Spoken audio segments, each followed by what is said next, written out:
నమస్తే, welcome to morning bulletin. Telangana ముఖ్యమంత్రి Revanth Reddy urea పంపిణీపై కీలక వ్యాఖ్యలు చేశారు. యూరియా అందుబాటులో ఉన్నప్పటికీ కొన్నిసార్లు రైతులు తీసుకోవడంలో ఆలస్యం జరిగితే వారికి సహనం తగ్గిపోతుందని ఆయన పేర్కొన్నారు. ఈ పరిస్థితుల్లో అధికారులు సమన్వయం పాటించకపోతే సమస్యలు ఉత్పన్నమవుతాయని ఆయన స్పష్టం చేశారు.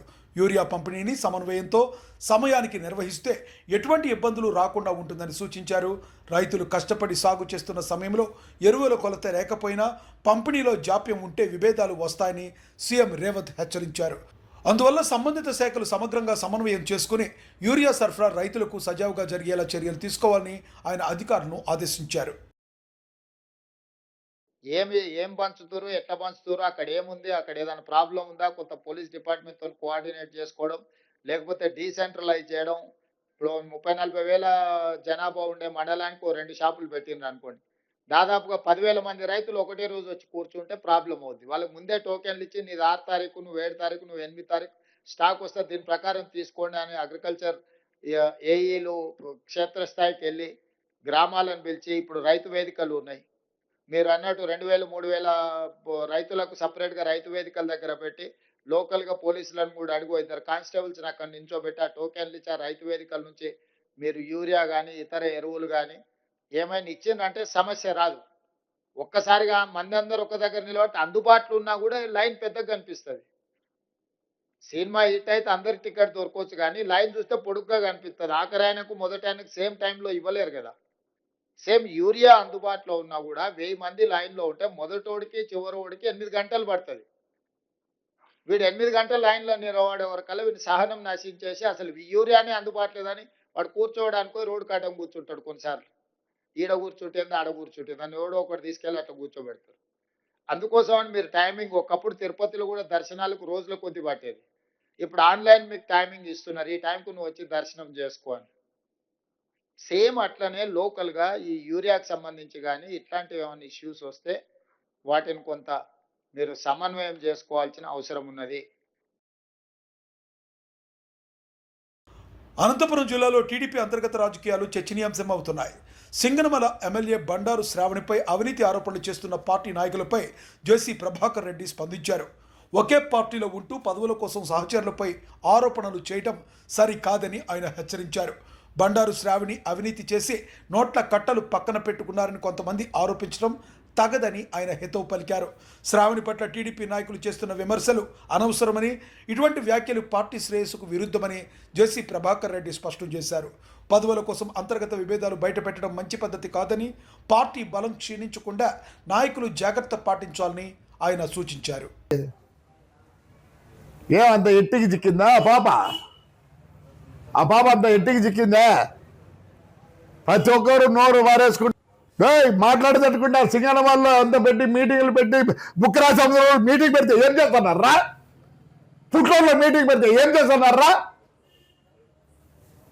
మాట్లాడండి, మీరు మాట్లాడండి. చేసేది మన అంతా ఓపెన్ చేశా. మన వాళ్ళు చేసుకోకూడదండి. నమ్మలే. ఎవరైనా కామెంట్ చేసినారా? మన పార్టీలో మనకు నీకెంత బలమో మాట్లాడు. రేపు వయసు మీద మాట్లాడేవాళ్ళు లేవన్నా మీరు? బాబు, నీకు పదవి ఇస్తేనేనా? అయ్యా, నీకు పదవి ఇస్తేనే గౌరవించినట్టు కాదు. మనం కార్యకర్తలం. చిత్తూరు జిల్లా కాణిపాకం శ్రీ వరసిద్ధి వినాయక స్వామి వారి వార్షిక బ్రహ్మోత్సవాల్లో భాగంగా ప్రత్యేక ఘట్టం జరిగింది. తిరుమల తిరుపతి దేవస్థానం తరపున టీటీడీ చైర్మన్ బిఆర్ నాయుడు స్వయంగా విచ్చేసి స్వామివారికి పట్టు వస్త్రాలు సమర్పించారు. తిరుకళ్యాణం సందర్భంగా మేళ తాళాల నడుమ ఆలయానికి చేరుకున్న బిఆర్ నాయుడు కుటుంబ సమేతంగా వినాయకుడికి పట్టు వస్త్రాలను సమర్పించి ప్రత్యేక దర్శనం చేసుకున్నారు. ఈ సందర్భంగా కాణిపాక దేవస్థానం ఈవో పెంచెల కిషోర్, అర్చకులు, వేద పండితులు బిఆర్ నాయుడుకు ఘన స్వాగతం పలికారు. అనంతరం తీర్థ ప్రసాదాలు, శేష వస్త్రం, చిత్రపటం అందజేశారు. ప్రతి సంవత్సరం తిరుమల తిరుపతి దేవస్థానం తరపున కాణిపాకం బ్రహ్మోత్సవాలకు పట్టు వస్త్రాలు సమర్పించడం ఆనవాయితీగా కొనసాగుతుందని అధికారులు తెలిపారు. ఈ కార్యక్రమంలో దేవస్థానం సిబ్బంది, వేద పండితులు, అనేక మంది భక్తులు పాల్గొన్నారు.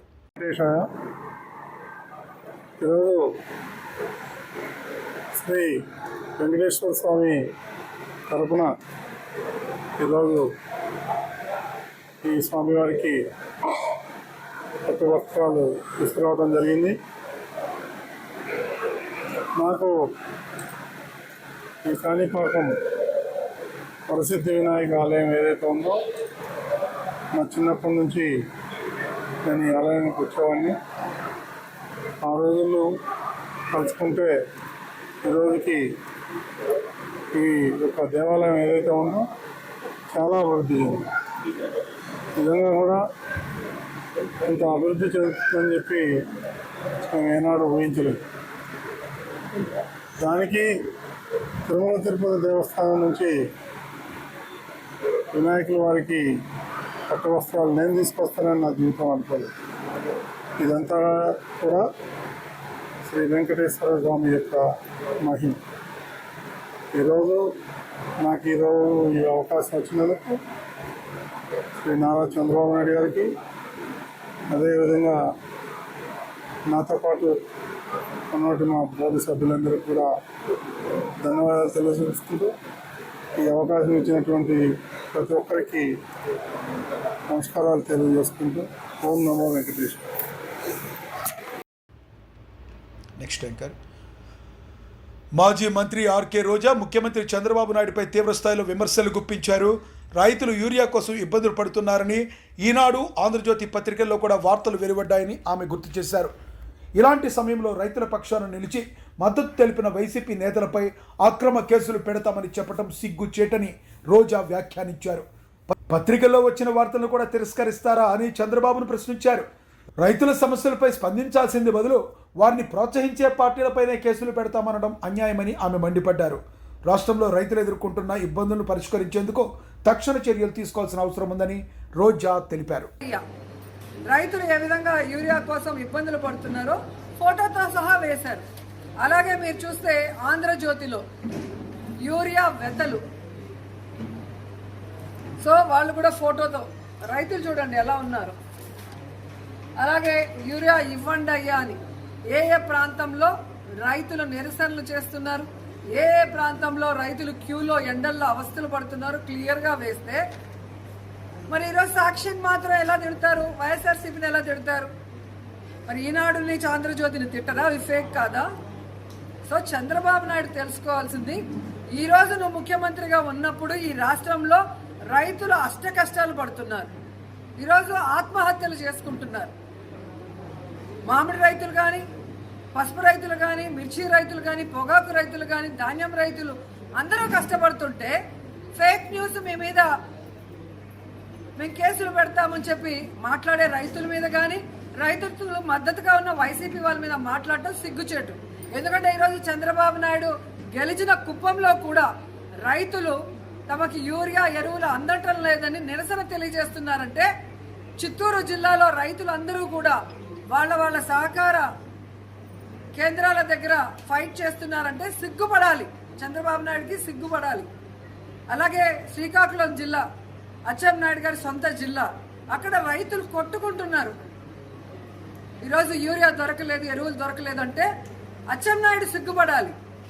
అలాగే పిఠాపురం పవన్ కళ్యాణ్ సొంత నియోజకవర్గంలో రైతులు ఈరోజు నిరసన తెలియజేస్తున్నారు, వాళ్ళకి యూరియా ఎరువులు దొరకలేదంటే డిప్యూటీ సీఎంగా ఆయన సిగ్గుపడాలి. వీళ్ళందరూ టోటల్ ఫెయిల్యూర్ అయ్యి రైతుల జీవితాలను నాశనం చేసి ఈరోజు మళ్ళీ అన్ని సక్రమంగా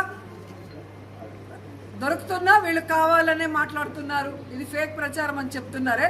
ఈ మాట రైతులు ఎక్కడైతే నిరసన తెలియజేస్తున్నారో ఆ సహకార కేంద్రాల దగ్గరికి వచ్చి అచ్చెన్నాయుడు కానీ, పవన్ కళ్యాణ్ కానీ, చంద్రబాబు నాయుడు చెప్పగలరా? కడప నియోజకవర్గంలో సీఎం రిలీఫ్ ఫండ్ సహాయంపై ఎమ్మెల్యే రెడ్డప్ప గారి మాధవరెడ్డి కీలక వ్యాఖ్యలు చేశారు. వైసీపీ ప్రభుత్వంలో సీఎంఆర్ఎఫ్ కింద ప్రజలకు సరైన ఆర్థిక సహాయం అందలేదని ఆయన విమర్శించారు. ఒకవేళ మంజూరు చేసినా వచ్చిన మొత్తంలో వాటాలు అడిగే పరిస్థితి నెలకొందని ఉండేదని తెలిపారు. అయితే కూటమి అధికారంలోకి వచ్చిన తర్వాత పరిస్థితి పూర్తిగా మారిందన్నారు. ఇప్పటి వరకు 3 కోట్ల రూపాయల మేర సీఎంఆర్ఎఫ్ నిధులను కడప నియోజకవర్గ ప్రజలకు అందించామని, తాజాగా 78 మందికి సుమారుగా 84 లక్షల రూపాయల చెక్కును పంపిణీ చేశామని వివరించారు. పేదల కోసం సీఎం రిలీఫ్ ఫండ్ ను విస్తృతంగా వినియోగిస్తున్నామని, కూటమి ప్రభుత్వం అండగా ఉంటుందని ఎమ్మెల్యే మాధవిరెడ్డి స్పష్టం చేశారు. ఇక్కడ గెలిచిన వ్యక్తి పాత ఎమ్మెల్యే ఇంటికి వెళ్తే నేను సీఎం రిలీఫ్ ఫండ్ సంతకం పెడితే నీకు అర్థం నాకు అర్థం డీల్స్ చేసుకున్న పరిస్థితుల్లో గత ప్రభుత్వం వైఎస్ఆర్సీపీ ప్రభుత్వం నడిచిందని సందర్భంగా మీకు అందరికీ ఒకసారి గుర్తు చేస్తా ఉన్నారు. ఇప్పుడు ఇక్కడ తెలుగుదేశం పార్టీకి అభ్యర్థి గెలిచిన రోజు నుంచే ఇప్పటి వరకు దాదాపు 3 కోట్ల పైచిలకు సీఎం రిలీఫ్ ఫండ్లు ఈ కడపలో పంపిణీ చేయడం జరిగింది. టీడీపీ అధినేత చంద్రబాబుపై ఈసారి ఎవరో కాదు, ప్రజాశాంతి పార్టీ అధ్యక్షుడు కేఏ పాల్ వివాదాస్పద వ్యాఖ్యలు చేశారు. చంద్రబాబు 125 సంవత్సరాలు బతుకుతానని చెబుతున్నారని, అయితే తాను తలుచుకుంటే 125 రోజుల్లోనే ఆయన పైకు పంపగలనని సంచలనమైన వ్యాఖ్యలు చేశారు కేఏ పాల్. ఈ ప్రకటన రాజకీయ వర్గాల్లో చర్చనీయాంశంగా మారింది. పాల్ వ్యాఖ్యలతో టీడీపీ శ్రేణులు తీవ్ర ఆగ్రహం వ్యక్తం చేస్తున్నాయి. ఇటీవల వ్యాఖ్యలు రాజకీయ మర్యాదలకు విరుద్ధమని విమర్శలు వెల్లువెత్తుతున్నాయి. ఇలాంటి వ్యాఖ్యలు రాజకీయ మర్యాదలకు విరుద్ధమని విమర్శలు వెల్లువెత్తుతున్నాయి. చంద్రబాబు ఆరోగ్యం, ఆయుష్పై ఇలాంటివి మాట్లాడటం తగదని పలువురు అభిప్రాయపడుతున్నారు. కేఏ పాల్ మాటలతో మరోసారి ఆయన రాజకీయ శైలి, సంచలన వ్యాఖ్యల ధోరణి హాట్ టాపిక్ గా మారింది. కూర్చున్నప్పుడు మీరే చెప్పారు కదా, మీరు ప్రధానమంత్రి అయితే బాగుంటుందంటే, లేదండి నేను రాష్ట్రం పట్టే అభివృద్ధి చేస్తానన్నారే. ఆ చంద్రబాబు నాయుడు ఎక్కడ? ఆ అడ్మినిస్ట్రేటర్ ఎక్కడ? ఆ కరేజియస్ లీడర్ ఎక్కడ? ఎవరికి మెడ వంచని చంద్రబాబు నాయుడు ఇవాళ ఇంత బానిసగా ఎలా మారారు? బుద్ధుండో బుద్ధి లేకో ఈ బ్లూ బుక్ వాడు మిమ్మల్ని 52 రోజులు జైల్లో పెట్టాడు. అసలు పెట్టించిందే మోదీ అమిత్ షా మిమ్మల్ని. ఇప్పుడు మీ చుట్టూ ఇన్ని కేసులు ఉన్నాయి. నన్నేమో ఏపీ హైకోర్టుకు తిప్పుతున్నారు మీరు. వచ్చే గురువారం తర్వాత ఇంకా నేను కానీ నా ప్రేయర్ బుక్లో ఉన్నాయి కానీ ఇంప్లిమెంట్ చేశానా? మీరు 125 సంవత్సరాలు బ్రతుకుతారు అనుకుంటున్నారే, 125 రోజులు బ్రతకకుండా పైకి పోతారు. ప్రజల కన్నీరు దేవుని సన్నిధికి చేరుతున్నాయి. వితంతువులు, అనాథులు, మహిళలు, నిరుద్యోగులు, కార్మికులు, రైతులు, రాష్ట్రం సర్వనాశనం అయిపోయింది. మీరు ఈ దేశానికే రిచెస్ట్ ముఖ్యమంత్రి. బీసీ విద్యార్థుల హక్కుల విషయంలో కేంద్ర రాష్ట్ర ప్రభుత్వాలు అన్యాయం చేస్తున్నాయని ఎమ్మెల్సీ తీవ్ర ఆవేదన వ్యక్తం చేశారు. రోజులు మారిన బీసీల రాతలు మాత్రం మారడం లేదని వ్యాఖ్యానించారు. కేంద్రంలో కాంగ్రెస్ ప్రభుత్వం ఉన్నా, బీజేపీ ప్రభుత్వం ఉన్నా బీసీ విద్యార్థులు నష్టపోతూనే ఉన్నారన్నారు. ప్రతిష్టాత్మక న్యాయ విశ్వవిద్యాలయం నల్సార్లో కూడా బీసీలకు రిజర్వేషన్లు అమలు కాకపోవడం దురదృష్టకరమని పేర్కొన్నారు.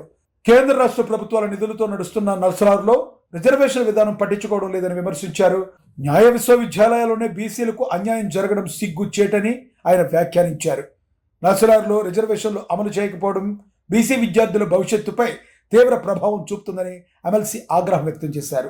10-113-2019 CP/AT ఇది 20 జనవరి 20 నాడు పాస్ చేసిన ఆర్డర్. ఇది స్పష్టంగా దీంట్లో ఆర్డర్లో ఏమిస్తారు అంటే, and we are one of the petitioners.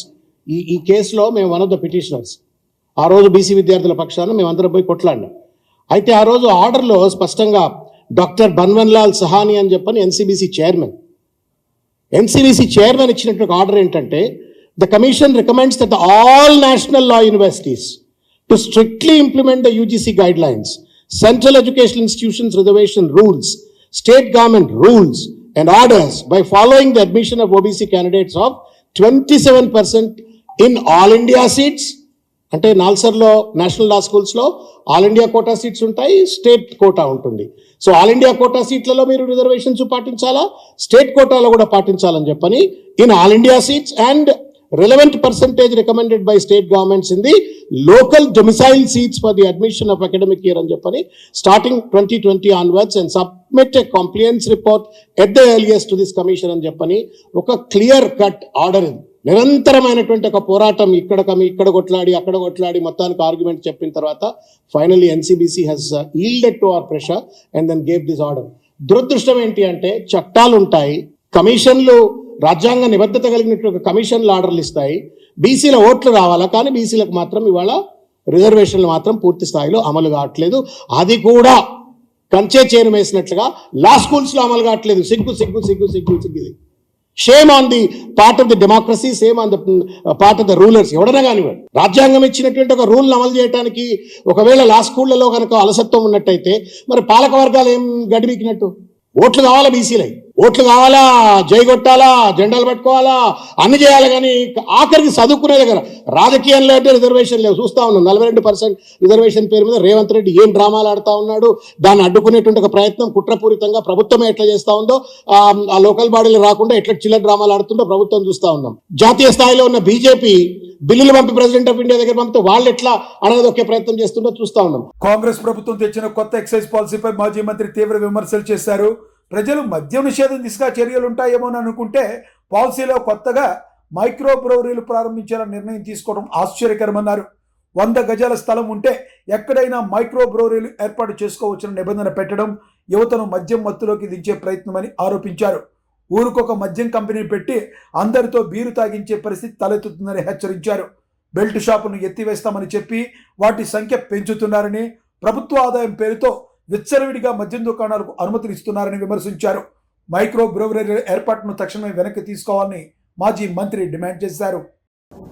గత 20 రోజులుగా ఎక్సైజ్ పాలసీ కొత్తగా వస్తుంది పాలసీ అంటే మేము ఏదో అనుకున్నాం. ఎందుకంటే ఇదే నాయకులు గతంలో మద్య నిషేధం చేయండి, బంద్ చేయండి అని చెప్పి కూడా మాట్లాడిన సందర్భం ఇదే అసెంబ్లీలో. డిప్యూటీ సీఎం గారు కావచ్చు, శ్రీధర్ బాబు గారు కావచ్చు, చాలామంది ఆనాడు నేను ఎక్సైజ్ మినిస్టర్ ఉన్నప్పుడు అడిగింది.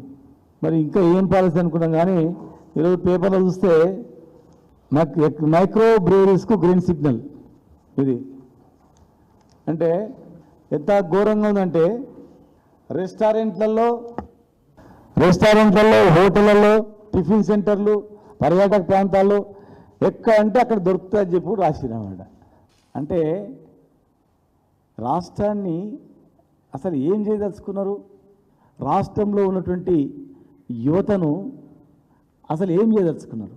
ఇంత ఈజీగా రోడ్ల మీద అందుబాటులో బీర్ల కంపెనీలు పెట్టి అక్కడనే బీర్ తయారు చేసి అందుబాటులో బీర్లు ఎవరు తాగుతారు? జనరల్గా యూత్ తాగుతారు. బీర్ అనగానే యువత. కేవలం ఒక 20-24 హైదరాబాద్లో ఉండేవి, అది కూడా పెద్ద పెద్ద పబ్బుల, స్టార్ హోటల్ లాంటి పబ్బులలో ఉండేటివి. సామాన్యులకు అందుబాటులో ఉండేటివి కావు అవి. కానీ ఇవాళ నువ్వు జిల్లాలకు కూడా పెడుతున్నాము. 2 BHK 100 గజాలు ఉంటే చాలంట దానికి. ఓ స్కూల్ పెట్టాలంటే ఎక్కడ కావాలి? 1000 చదరపు అడుగులు ఉంటే దాదాపు 2 BHK అంతే. ఒక 100 గజాలలో నువ్వు జిల్లాలో బీరు కంపెనీలు పెడితే ఛాయ్ హోటళ్ళ కన్నా అధ్వానంగా ఉంటుంది. ఛాయల మన రోడ్ల మీద చిన్న చిన్న డబ్బాల ఛాయలు ఉండేది గతే ఉంటుంది అన్నమాట. ఛాయ్ అని చెప్పి అరుస్తుంటారు ఎక్కడన్నా. ఆ రకంగా బీరు అని చెప్పి అలా చెప్పొస్తూ వస్తుంది. ఒక గ్లాస్ దాతే 2 గ్లాసులు ఫ్రీ, లేకపోతే 2 గ్లాసులు దాతే ఇంకో గ్లాస్ ఫ్రీ, అది కూడా వస్తుంది అన్నమాట. అంటే లేనిపోని యూత్ కానీ పిల్లలకు, మహిళలకు అందరికీ అందుబాటులో పెట్టి అలవాటు చేయించేటట్లు, దీన్ని ప్రోత్సహించేటట్లు పూర్తిగా ఎక్కడ లేదు. ఇది ఇంత దిగజారి ఇన్ని ఎవడు అప్లికేషన్ పెడితే వాడు పెట్టుకోవచ్చు, 100 గజాలనే మేము ఇచ్చేస్తామనేది ఏ రాష్ట్రం? మాజీ ఎమ్మెల్యే కైలే అనిల్ కుమార్ ముఖ్యమంత్రి చంద్రబాబు నాయుడుపై మండిపడ్డారు. ప్రజా సమస్యల గురించి ప్రశ్నిస్తే తొక్కేస్తామని చంద్రబాబు చెప్తున్నారని ఆయన వ్యాఖ్యానించారు. గతంలో రైతులు విద్యుత్ బిల్లుపై ప్రశ్నించినప్పుడు కాల్పులు జరిపిన చరిత్ర కూడా చంద్రబాబుదేనని గుర్తు చేశారు. రైతుల సమస్యల పట్ల ఆయన ఎప్పుడూ కూడా నిర్లక్ష్య ధోరణి ప్రదర్శిస్తారని అన్నారు. వైఎస్ జగన్ ముఖ్యమంత్రిగా ఉన్న సమయంలో యూరియా దొరకలేదని ఒక్క రైతు కూడా రోడ్డెక్కలేదని, రైతుల అవసరాలు తీర్చేలా సమయానికి చర్యలు తీసుకున్నారని కైలే అనిల్ కుమార్ చెప్పుకొచ్చారు. ప్రజా సమస్యలను లెక్క చేయకుండా వాటిపై ప్రశ్నించిన వారిని అణిచివేయడం ప్రజాస్వామ్యానికి విరుద్ధమన్నారు. రైతుల కష్టాలు పట్టించుకునే నేతలకే ప్రజలు తోడుంటారని స్పష్టం చేశారు. కానీ ముఖ్యమంత్రి గారికి ఏమి కొత్త ఏం కాదు. ఎప్పుడైనా కానీ ఏ ఉద్యమం చేసినా, ఏ ప్రజలు ఏదన్నా వాళ్ళ ప్రాథమిక హక్కుల గురించి అడిగినా ఆయనకి కోపం వచ్చేస్తుంది. చరిత్రలో ఒకసారి తీసుకుంటే ఆ రోజు విద్యుత్ మీద ఉద్యమం చేస్తా ఉంటే కాల్పులు జరిపించి ఆ రోజున ప్రజలు ఎంతమంది చనిపోయారో మనందరికీ తెలుసు. అటువంటి చరిత్ర కలిగినటువంటి ముఖ్యమంత్రి గారు నేను 40 years ఇండస్ట్రీ అంటారు. ప్రజల్ని ఈయనకి ప్రేమ ఎప్పుడు వస్తుంది అంటే ప్రజల పట్ల ఆయనకి ప్రేమ వచ్చేది ఎన్నికల ముందు ప్రేమ వస్తుంది. ఎన్నికల ముందు ప్రేమ వచ్చినప్పుడు అన్ని వర్గాల ప్రజల్ని నేను చూసుకుంటాను అని చెప్పి రకరకాలుగా మాట్లాడతారు, రకరకాల వాగ్దానాలు చేస్తారు. ఏది గుర్తొస్తే ఆ వాగ్దానం చేస్తారు. కానీ మళ్ళా ముఖ్యమంత్రి అయిపోయిన తర్వాత ఆయన అపరిచితులాగా మారిపోతారు. ఆ పరిస్థితి ఈ రాష్ట్రానికి. ఎందుకంటే ప్రజలు ఎప్పుడు కూడా ఏదో మన పాలకులు ఏదో చేస్తారని చెప్పి ఆశపడి ఓట్లేస్తే ఆయన ఎన్నికలు అయిపోయిన తర్వాత ఆయన విశ్వరూపం చూపిస్తారు. ఆయనకు తోడు ఇంకా వాళ్ళ అబ్బాయి పవన్ కళ్యాణ్ గారు అందరూ కూడా చేస్తా ఉన్నారు. ఇదంతా కూడా ఈ రాష్ట్రానికి దురదృష్టకరం అని చెప్పి కూడా ఈ సందర్భంగా తెలియజేస్తా ఉన్నారు. నిన్న రాష్ట్ర ప్రజలందరూ కూడా అమ్మో భయపడిపోయారు. ఈ యూరియా మొత్తం కూడా తీసుకొచ్చాం, స్టాక్ పెట్టామంటున్నారు. నేను అడుగుతా ఉన్నా, జగన్మోహన్ రెడ్డి గారు ఈ రాష్ట్రానికి ముఖ్యమంత్రిగా ఉండగా 5 సంవత్సరాలు ఎవ్వరు కూడా యూరియా లేదని చెప్పి రోడ్డు ఎక్కిన రైతు లేడని చెప్పి ఈ సందర్భంగా మనం చేస్తా ఉన్నాం. అదేవిధంగా ఇప్పుడు ఎందుకు వచ్చింది యూరియా సమస్య? నిజంగా కూడా మీకు ఏదైనా సప్లై లేకపోతే, ఏదైనా సప్లై చేయకపోతే యూరియా లేదని చెప్పి ఒప్పుకోండి. ఒప్పుకుని ప్రయత్నం చేసి మీకు కూడా స్నేహంగా ఉన్నటువంటి మాజీ ఎంపీ తలారి రంగయ్య ఉప ముఖ్యమంత్రి పవన్ కళ్యాణ్ పై తీవ్ర విమర్శలు గుప్పించారు. సుగాలి ప్రీతి కుటుంబానికి వైఎస్ జగన్ సహాయం అందించగా అది తన వల్ల జరిగిందని పవన్ కళ్యాణ్ చెప్పుకోవడం ఆశ్చర్యకరమని అన్నారు. అధికారంలో ఉన్నప్పటికీ ప్రజలకు ఉపయోగం చేకూర్చలేకపోతే ఆ అధికారం ఎందుకని ప్రశ్నించారు. ప్రజల సమస్యలు పరిష్కరించడంలో నిజమైన సంకల్పం ఉంటేనే నాయకత్వానికి విలువ ఉంటుందని తలారి రంగయ్య స్పష్టం చేశారు. పేదల కష్ట సుఖాలను పట్టించుకోని వారు తర్వాత సహాయం జరిగితే తమ వల్లనేనని చెప్పుకోవడం సముచితం కాదని చెప్పుకొచ్చారు. ప్రజల కోసం పనిచేసే వారిని ప్రజలు గుర్తుంచుకుంటారని, అధికారంలో ఉన్నప్పుడు బాధ్యతగా వ్యవహరించడం అవసరమని మాజీ ఎంపీ తలారి రంగయ్య వ్యాఖ్యానించారు. వచ్చిన నాటికి ఏదైతే అప్పు ఉండిందో దాదాపు 27,000 కోట్ల రూపాయలు వాళ్ళ సంఘాల్లో ఉన్న అప్పంతా కూడా తీర్చిన వ్యక్తి ఆయన ఒక్కడే. ఇప్పటి వరకు ఎవరు కూడా చేయలేదు. పావలా వడ్డీ ఇచ్చిన వాళ్ళని చూసి ఉంటాము, లేదా 0 వడ్డీ ఇచ్చిన వాళ్ళని చూసి ఉంటాం, కానీ అప్పు మొత్తం తీర్చిన వాళ్ళు ఎవరు లేరు. అప్పు తీర్చడంతో పాటు మళ్ళీ ఇంకోటి కూడా ఏంటంటే 75,000 రూపాయలు ఆంధ్ర రాష్ట్ర వ్యాప్తంగా మహిళలు గుర్తుపెట్టుకోవాలి జగనన్న ఏం చేసినాడు అనేది. దాదాపు ఒక్కొక్క మహిళకు 18,750 రూపీస్ ప్రకారం 18,750 రూపాయల ప్రకారం ఒక సంవత్సరానికి 4 సంవత్సరాల్లో 75,000 ఇచ్చిన వ్యక్తి ఆయన. ఇప్పుడు మీరు చూసుకోండి ఏముందో. తల్లికి వందనం ఏముంది, ఉచిత బస్సు ఎంత నడుస్తుంది, ఒకవైపు ఏమో సముద్రము ఆంధ్ర రాష్ట్రానికి, రెండో వైపు ఏమో వేరే రాష్ట్రం వస్తుంది. మీరు ఎక్కడికి పోతారు ఉచిత బస్సులో? మీరు సంవత్సరం రోజుల్లో ఎక్కడెక్కడ మహిళల మీద అత్యాచారాలు జరిగాయి, దానికి మీ పార్టీ ఏం చేసిందని నేను ఒక్కటే చెప్పదలుచుకున్నాను. సుగాలి ప్రీతి విషయంలో కూడా పవన్ కళ్యాణ్ గారు చెప్తున్నారు, నేను గట్టిగా ప్రశ్నించడం వల్ల 10 కోట్ల రూపాయలు దిన్నదేవరపాడులో సుగాలి ప్రీతి కుటుంబానికి 5 ఎకరాల భూమి ఇచ్చినారు, ప్రభుత్వ ఉద్యోగం ఇచ్చినారని. మీరు ప్రశ్నించడం వల్లనే మీకు మంచి జరిగేటట్టుంటే, ప్రజలకు మంచి జరిగేటట్టుంటే మీరు ప్రతిపక్షంలోనే ఉండి ప్రశ్నించాలా. అదే ప్రజలకు మేలైతే ఆ పని జరగాలి. కానీ ప్రభుత్వంలోకి వచ్చి ప్రభుత్వ అధినేతగా ఉండి మీరు ఏం చేయలేనప్పుడు మీకు ఆ పదవులు దేనికి? ధవళేశ్వరం ఆనకట్ట ప్రారంభించిన రోజు కూడా అంత సంబరాలు అయ్యిండవు. నాగార్జున సాగర్ ప్రారంభించినప్పుడు కూడా ఇంత ఉత్సవాలు చేసి ఉండరు. శ్రీశైలం ప్రాజెక్టు ప్రారంభించినప్పుడు కూడా ఎవరు పండగ ఇంత పెద్ద ఎత్తున చేసుకుని ఉంటారు. అదేదో కుప్పంకు నీళ్ళు ఇవ్వడము అది పెద్ద గొప్పగా మీరు ఫీల్ అవుతున్నారు. మరి మాకు కూడా నీళ్ళు ఇస్తే అప్పుడు మీరు చేసినది నిజం అనుకుంటాం. ఎందుకంటే మేము 20 కిలోమీటర్ల దూరంలో ఉన్నాం, కుప్పం దాదాపు 330 కిలోమీటర్ల దూరంలో ఉంది. 3 నెలల్లో మీరు ఇచ్చారు, 8 సంవత్సరాల నుంచి మమ్మల్ని పట్టించుకోలేదు. అందువల్ల ఈ విషయాలన్నీ నేను ముఖ్యమైనవిగా నేను భావిస్తున్నాను. ఇది ప్రజల గొంతుకగా మీరు ఫీల్ అవ్వండి. వాళ్ళందరూ వచ్చి అడగలేరు కాబట్టి, మిమ్మల్ని అడగలేరు కాబట్టి మీరు చాలా పెద్ద ఎత్తున ఉంటారు. ఎందుకంటే మీకు ఇంకా బలం ఎక్కువైపోయి మెడలు బలిసిపోయినాయి, తిరిగి చూసే పరిస్థితిలో కూడా లేరు ప్రజల వైపు. తెలంగాణ జాగృతి కార్యకలాపాలపై మాజీ నాయకుడు మేడే రాజీవ్ సాగర్ కీలక వ్యాఖ్యలు చేశారు. జాగృతి సంస్థలో తాము కేసీఆర్ కోసం పనిచేశామని, కానీ కవిత వ్యతిరేక ధోరణి కారణంగా దూరమయ్యామని వెల్లడించారు. కవిత లేఖ రాసినప్పటి నుండి కేసీఆర్కి వ్యతిరేకంగా మాట్లాడటం ప్రారంభించారని, ఆ సమయానికే తాము జాగృతిని దూరం పెట్టినట్లు రాజీవ్ సాగర్ తెలిపారు. కేసీఆర్ నాయకత్వానికి అండగా నిలిచే ఉద్దేశంతోనే జాగృతిలో చేరామని, కానీ కవిత వైఖరి కారణంగా ఆ సంబంధం కొనసాగలేదని ఆయన వివరించారు. జాగృతి కార్యకలాపాల ఆరంభంలో తెలంగాణ ఆత్మగౌరవానికి ప్రతీకగా నిలిచాయని, తర్వాత మార్పులు రావడంతో కార్యకర్తల్లో అసంతృప్తి పెరిగిందని వ్యాఖ్యానించారు. కూడా వేరే పార్టీలకు పోయినా కూడా మేము నమ్మిన సిద్ధాంతం ప్రకారం, మేము ఏదైతే నమ్మినామో దాని ప్రకారమే మేము పార్టీకి పనిచేసుకుంటా ముందుకు పోతా ఉన్నాం. గత 6 నుంచి 7 నెలల క్రితం వరకు కూడా మీరు మాట్లాడిన మాటలు ఏదైతే పేపర్ లీక్ చేసిండ్రో, ఏదైతే లేఖ రాసిండ్రో, ఆ లేఖ రాసిన దగ్గర నుంచి మీరు పార్టీకి వ్యతిరేకంగా పోతున్నారనే ఆలోచన మాకు వచ్చిందో ఆ రోజు నుంచి కూడా మేమందరం కూడా తెలంగాణ జాగృతికి చిన్నగా ఆలోచన చేయడం మొదలు పెట్టడం జరిగింది. కేసీఆర్ గారు ఉన్నారు కాబట్టి తెలంగాణ జాగృతి కోసం పనిచేసినాం. కేసీఆర్ గారికి వ్యతిరేకంగా మీరు పనిచేయడం మొదలుపెట్టినప్పుడు మీ సొంత ఎజెండాతో పనిచేయడం మొదలుపెట్టినరో అప్పటి నుంచి మేము తెలంగాణ జాగృతి మేమందరం కూడా దూరంగా ఉన్నాం, కామ్గా ఉన్నాం. ఎక్కడ కూడా మేము ఏం మాట్లాడలేదు. జీఎస్టీ రేట్ల తగ్గింపు దేశ చరిత్రలోనే అతిపెద్ద సంస్కరణగా నిలుస్తుందని వాణిజ్య శాఖ మంత్రి పీయూష్ గోయల్ తెలిపారు. ఢిల్లీలో మాట్లాడిన ఆయన ప్రధాని నరేంద్ర మోడీ అందించిన దీపావళి కానుక పట్ల ప్రజలంతా సంతోషంగా ఉన్నారని పేర్కొన్నారు. పన్నులు తగ్గించడం ద్వారా లాభించే ప్రయోజనాలను పూర్తిగా వినియోగదారులకు అందించాలని పారిశ్రామిక వర్గాలను కోరారు. జీఎస్టీ సంస్కరణలు దేశీయ డిమాండ్ను భారీగా పెంచుతాయని, దీనివల్ల ఉత్పత్తి విస్తృతమవుతుందని తెలిపారు. దీంతో పాటుగా ఉపాధి, ఉద్యోగ అవకాశాలు కూడా గణనీయంగా పెరుగుతాయన్నారు. వృద్ధి రేటు మరింత వేగంగా పెరగడానికి జీఎస్టీ సంస్కరణలు తోడ్పడతాయని స్పష్టం చేశారు. భారత్లో తయారీ రంగాన్ని ప్రోత్సహించే దిశగా పరిశ్రమలు మరింత ముందుకు రావాలని పీయూష్ గోయల్ విజ్ఞప్తి చేశారు.